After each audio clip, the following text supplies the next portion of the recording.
Switchiamo in inglese, so right now I'm switching in English, and I'm happy to introduce my colleague Ilya Tolchinsky from Phoenix Integration European Office. Ilya is the lead architect and system engineers of Phoenix Integration in Europe. So any technical question, please direct to him, not to myself, because I'm not so able to answer about. But Ilya will follow up my introductory presentation. He will introduce you practically and technically the items I told you about. So the integrate, explore and organize modules of Phoenix Integration. After lunch, who will be, in case interested, to a practical exercise? We have a practical exercise related to the wing profile study from Airbus. In any case, before lunch, we will have a discussion about some case studies through which Ilya will drive you on the way to practical witness about the technology and the application. Thank you so much, Ilya. The floor is yours. Thank you, Filippo. The first thing I'm going to talk about today is model-based systems engineering and our product that helps to bring model-based or systems engineers and design engineers together. So systems engineers, their job is to take business requirements for a product and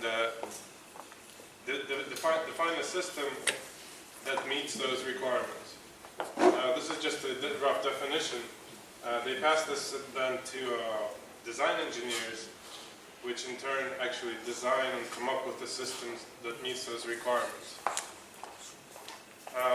The communication there is pretty much one way, and there's some room for improvement there. So our solution to this is what we call the MBSE pack. Let's look at an analogy. Let's look at a bridge of a ship. So before modern technology, okay, on a ship, you really need communication between the captain and his crew. And before modern technology, before electronics, this was solved with pipes running through a ship, and you had to shout down the pipes to communicate. We look at a present-day ship where all the information the captain may need is presented to him. And there's easy two-way communication between the captain and the crew. So with systems engineering, there's something very similar. The systems engineers who steer and drive product development have a communication problem with the design engineers who actually make their vision a reality. So our product bridges the two areas together.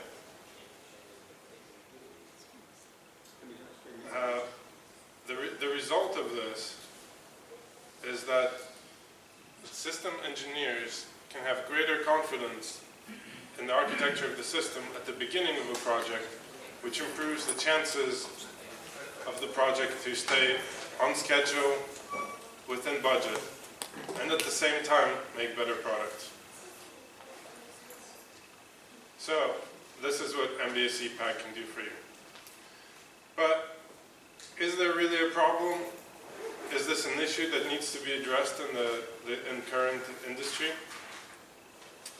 The technologies are becoming more and more advanced, which means the products are becoming more and more complex, and this introduces inefficiencies into the product development process. Let's have a look at an assessment done by the US Government Accountability Office on a selection of 95 weapons programs. What it found is that there's an average schedule delay of 21 months and an average budget overrun of 26%. The total combined cost of this was 295 billion, and that was up 42 billion from a similar study 7 years before. And this was done some time ago as well. So there's this general trend in engineering industries of products becoming more complex, which means cost overruns, schedule delays. How do we address this? There is a shared belief that bringing simulation into the process can help. And this is captured in the following statement from the National Science Foundation report on simulation-based engineering science. So there is a wide agreement that simulation is a key element for achieving progress in engineering and science. And with the new technologies that are coming up, we cannot hope to understand, develop, or utilize them without simulation. So the MBSE pack addresses this need by bringing simulation into the beginning of the development process. Let me show you what effect this has. So this is a V model diagram that most systems engineers are familiar with. We start at the beginning with business requirements. We develop them into system-level requirements. We pass that down to subsystem requirements. Then you have component detailed design. Then there's the implementation. And then you go into the other side of the V to verify that everything on the left side has been met. When you add simulation into this process, you effectively create a smaller V. First at a preliminary level design with being able to verify right away using simulation the subsystems requirements. And then the same thing at a detailed design. So before you create the physical system, you can be sure that your product will meet its requirements.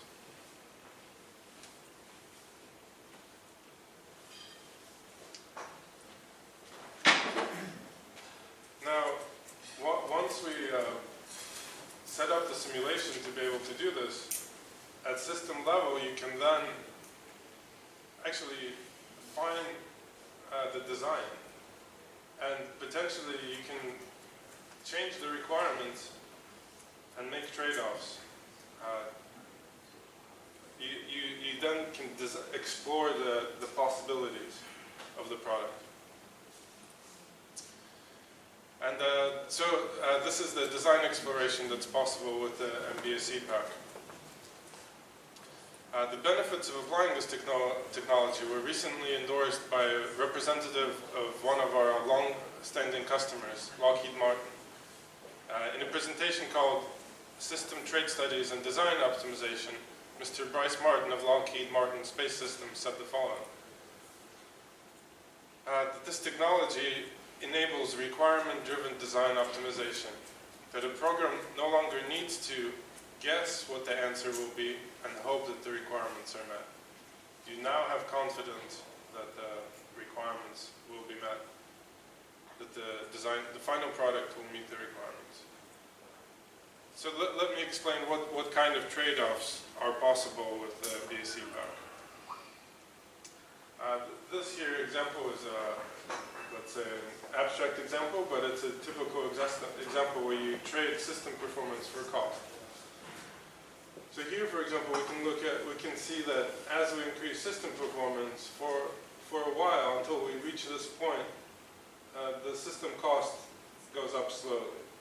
And at a certain point, we hit a wall, and at this point, it's very expensive to get any more improvement.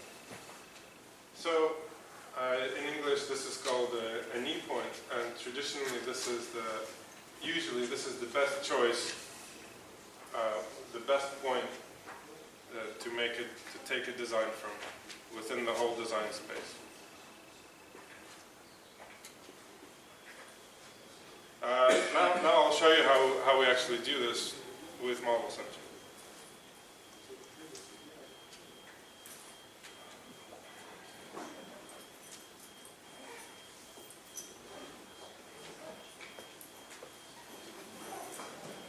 Okay, so MBSE pack is a bridge between MBSE and Model Center.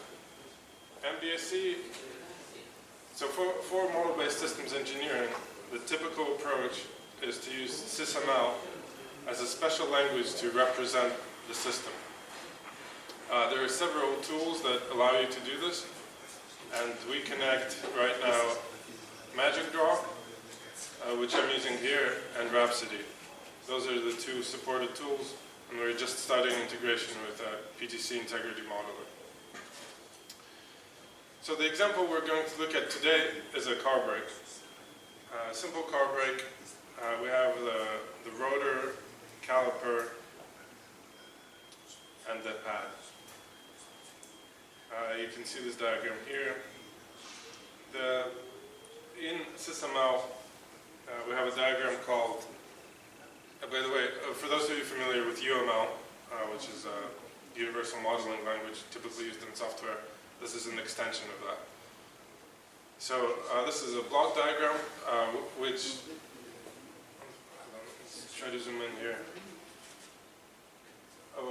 So here we're able to describe the components of our system. We start with the vehicle, and we have some parameters that define this vehicle. We have some input parameters that define the system, like the number of wheels.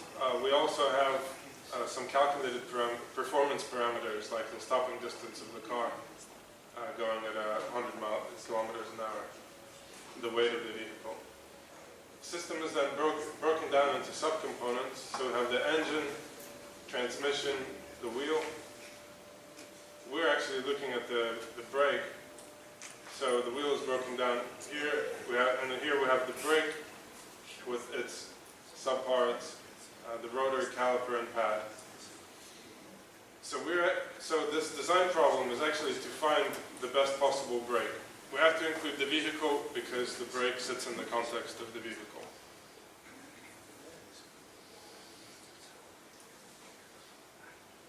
Okay. So what MBSE pack allows you to do is to connect simulation to let you evaluate the performance of this brake. And this is done through what's called parametric diagrams.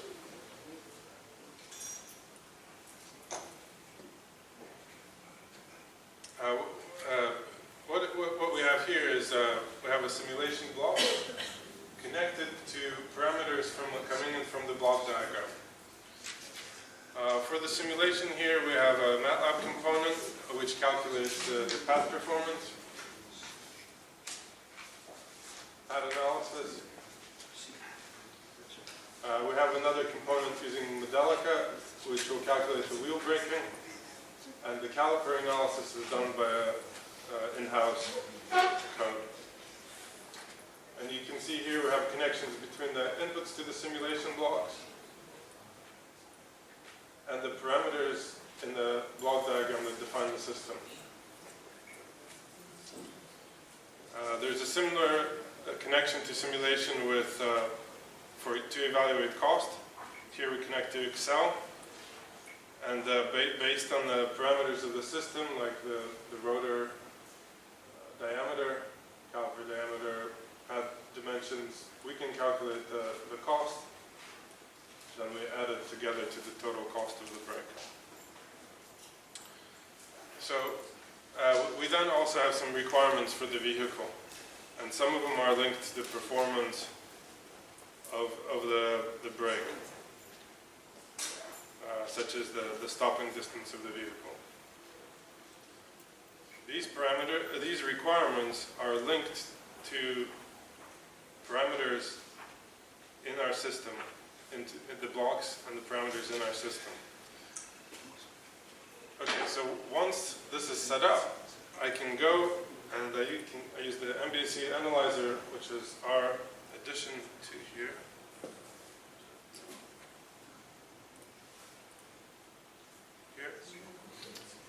I can now evaluate designs.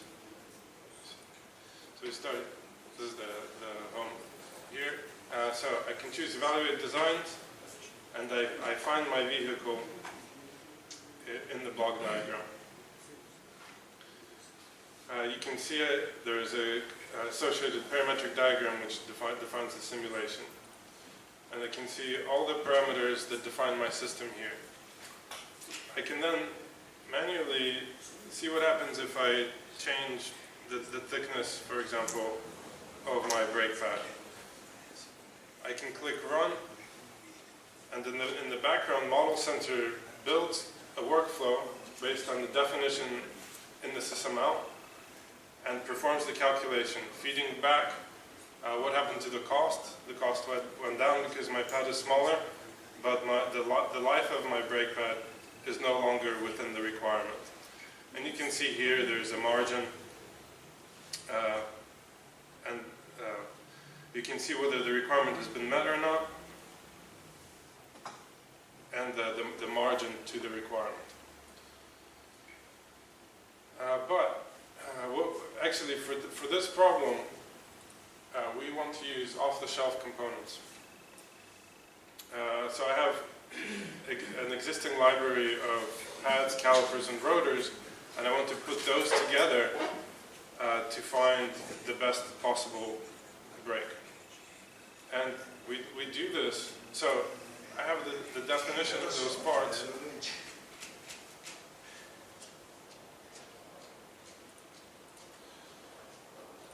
In an Excel file. I'll show you here. So I have a list of possible pads with their parameters, a list of available calipers, a list of available rotors. So what I want to do is find the best combination of those. To do that, I have to link the parts catalog to my model. I'll show you how you do that. So I choose my rotor and I connect it to a database. This time we'll use Excel, but the data can be in an actual database. I'll find the file that contains this data.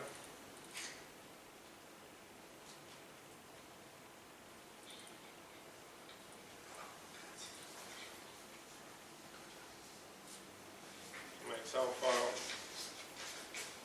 I'll choose the name, rotor, and the column that will identify the part number. If I view the data, I can see that I have these parts, and these are the parameters. I click Next. Because the names in the file match the names in the system, MBA CPAC suggests the connection. And it's easy for me to do that.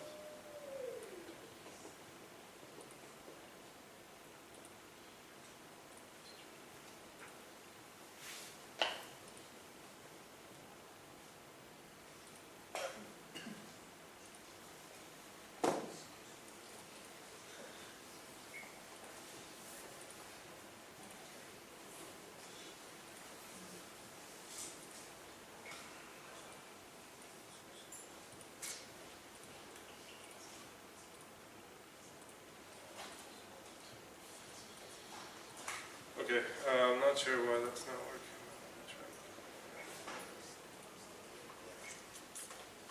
Okay, let me show you a model that has it already built in.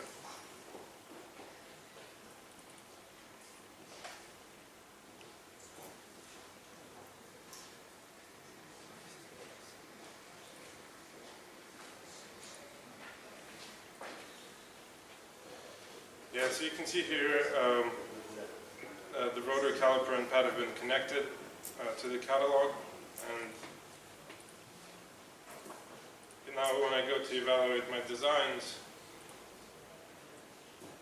you can see again here that, sorry.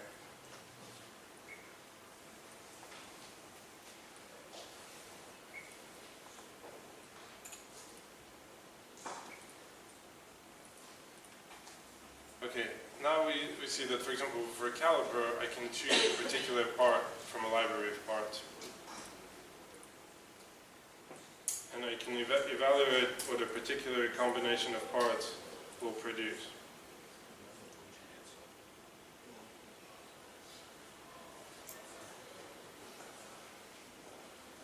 But what I really want to do is evaluate all the possible combinations and find the best one. So we're able to do this using what's called the design of experiments.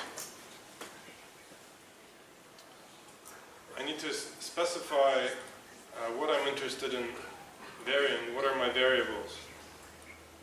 So it's the caliper part number, pad part number, and the rotor part number. I'm also interested in some performance characteristics, like the life of the pad the maximum heat reached, stopping distance, and the overall cost. Okay? And what this design of experiments DOE tool will do is propose a number of designs to evaluate. You can see here there's 2,080 combinations total, and if I can look at basically at the table of designs, and these are all the combinations. Now I can hit run, and Model Center in the background will evaluate all of these. That will take some time, so we'll just look at some results I have from before.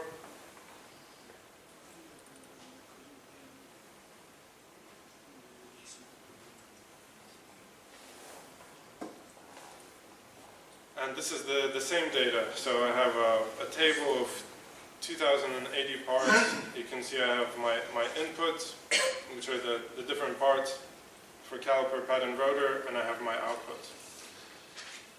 So we've generated every combination. Now we want to find the best design. So we have a library, sorry.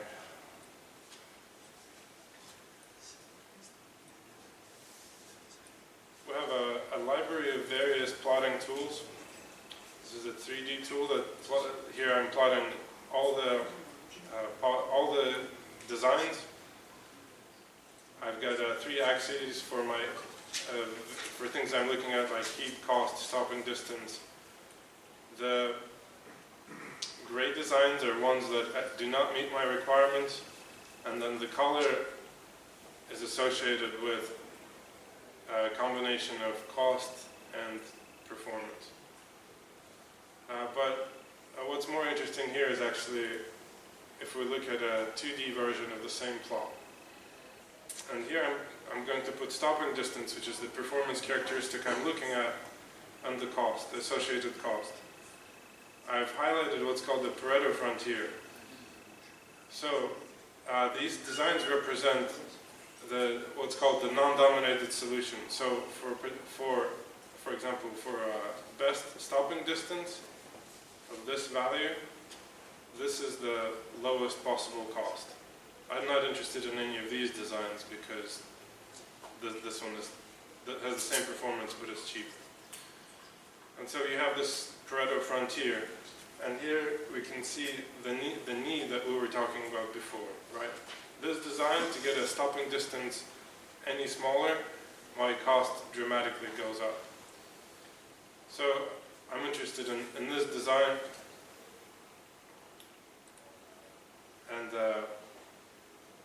I can put this design back into my magic draw model if I was still connected to it. Okay, so this is a brief introduction to the design exploration that's possible once you connect the systems world to the engineering design and simulation world.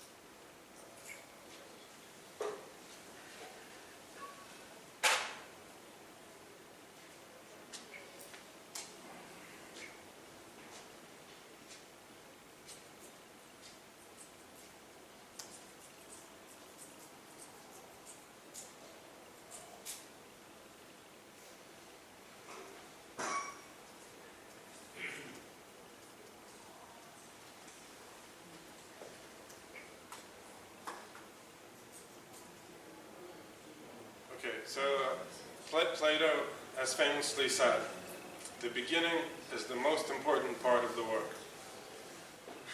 This is true in systems engineering world. Getting things right early means avoiding expensive rework later on. And the Model Center and BSC pack can help here by providing system performance estimation early in the development process. And it does this by linking simulation analysis to the system models. To understand what kind of penalties are expected due to rework, let's look at a figure from the US Department of Transportation. The title is Late Changes Drive Cost. We can see here that the cost of correcting errors in one phase of the project goes up orders of magnitude as you move further down the V cycle. So, for example, if you messed up on your requirements, but you didn't understand this until you were in design, the cost goes up tenfold. If you actually are in manufacturing before you realized this, it's 2 orders of magnitude, 100 times more. So MBA CPAC can provide an accurate estimate of the performance early to make sure the system will behave as expected. There's a leading market research company called Aberdeen Group, which looks at these kind of things, and they wrote a paper called Systems Engineering Closed Loop Process Key for Validation.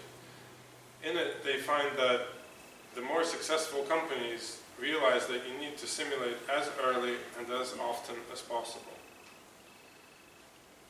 That the best-in-class companies use simulation during early development. Pretty much everyone. And less than 1/3 of their competitors use it. So MBA CPAC is actually unique in the market in just how early you can bring simulation into the development process. Okay, this is represents a moving target, right? Typically in a design environment,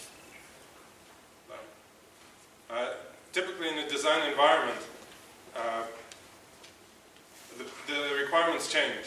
You start out with requirements, you then realize that your customer wants to change. And this creates a problem which MBAC can help to solve. And it does this by linking requirements directly to performance characteristics. So when requirements change, you can right away run your simulation and see if you still meet those requirements. And because you have this established simulation linked to requirements, it's easy to then change your system and design to the new spec. There's an international council for systems engineering called INCOSE, and this is what they say in their systems engineering handbook. So if you ignore requirements evolution, it reduces or eliminates customer satisfaction. And if unmitigated, requirements evolution causes rework and scrapped work, a principal source of time and cost overruns. So this is a major issue which cannot be ignored. And now I'll show you how we can respond to a requirements change using the MBA CPAC.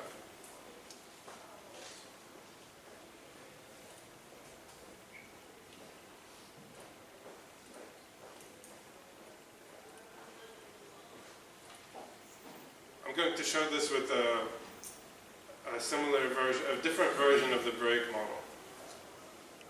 Sorry.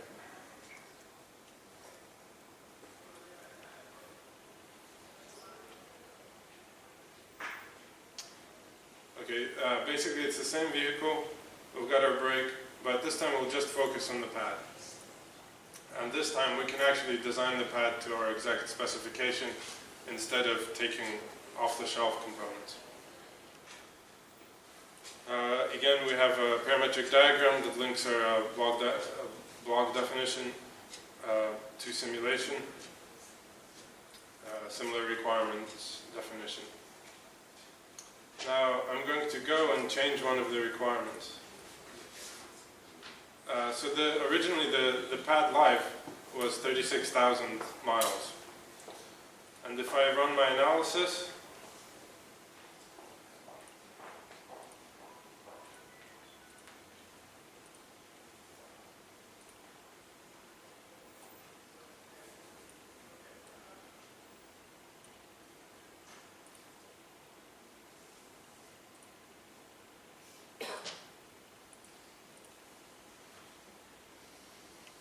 I can see that all my requirements are met. my life is just around 36,000. So now I'm going to change this requirement to 72,000.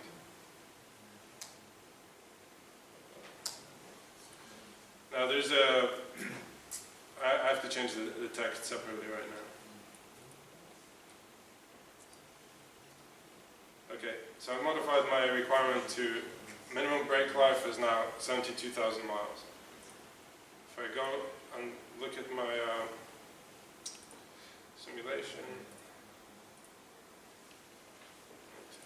let me start this.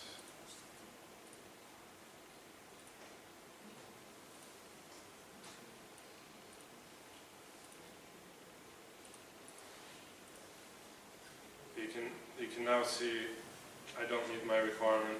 I'm still at 36,000, 72,000 is the new requirement. So I need to design a new brake pad to meet this requirement. What I can do is go to Model Center. So within the MBAC tool, I have access to design of experiments, but I don't have access to all Model Center features like optimization. But we have a plugin here which allows me to import the Magic Draw model.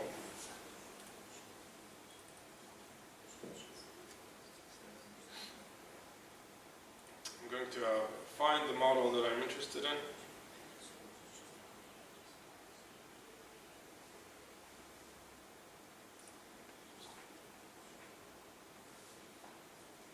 And in the background, it's starting Magic Draw.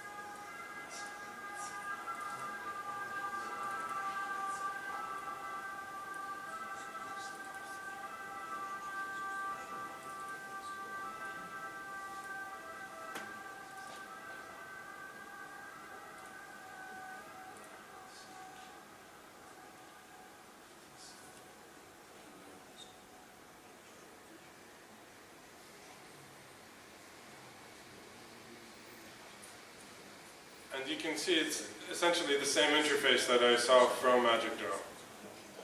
I'm going to find my vehicle, and I'm going to create components. So this time, in the back you can see that Model Center has created a workflow based on the definition in the Magic Draw model, in the SysML model. So when I do evaluations from Magic Draw, this happens in the background.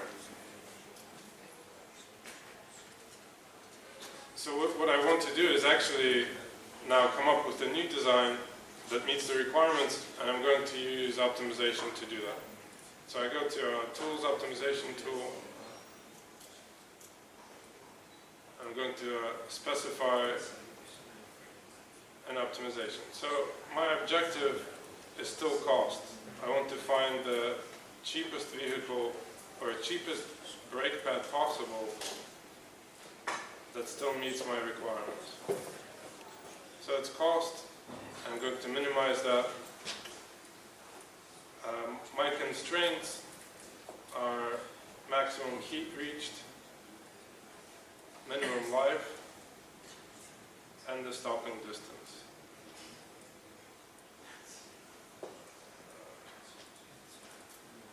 This is 53. Lower bound here is 72,000. Let me just check on that. Go back here. The stopping distance is 1. Just to be maximum 180.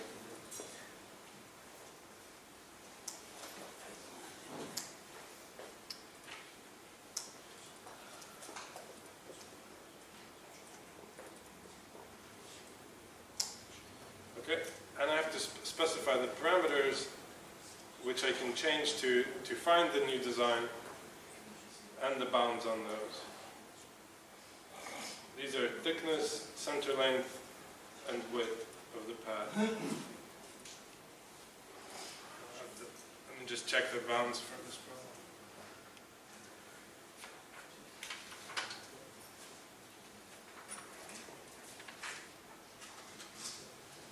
I'm going to let this vary from 0.2 to 0.45. The center length from 3 to 5.5, and the width from 1.5 to 2.5. Okay, that's the setup. That defines my optimization problem. Now I have a choice of algorithms.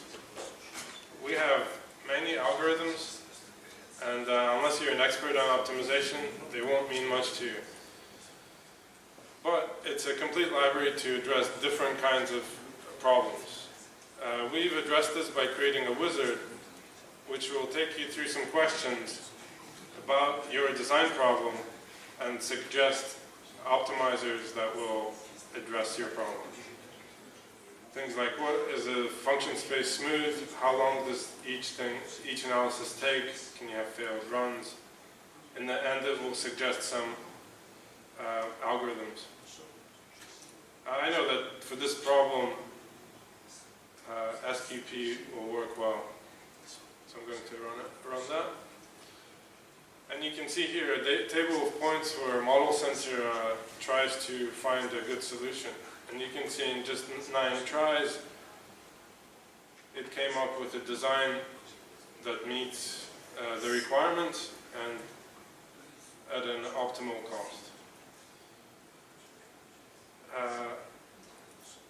I can now save this design back into my model. And if I reopen it in Magic Draw, I'm back in the systems world, and my systems engineers have a design that now meets the new requirements.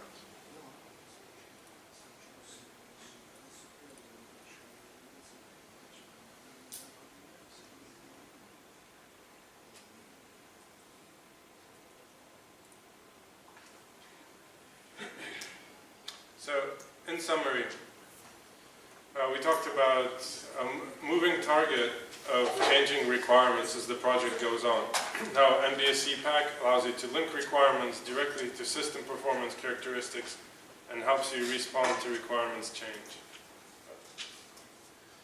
I talked about the fact that you need to take care in the beginning of a project because late changes will drive your cost, and that accurate system performance estimation early in the development process will help you alleviate those problems. I talked about the design exploration capability of the MBSE Pack, the ability to actually explore all possibilities at systems level rather than just specify the requirements that will be implemented by design engineers. And finally, all this is possible through our MBSE Pack.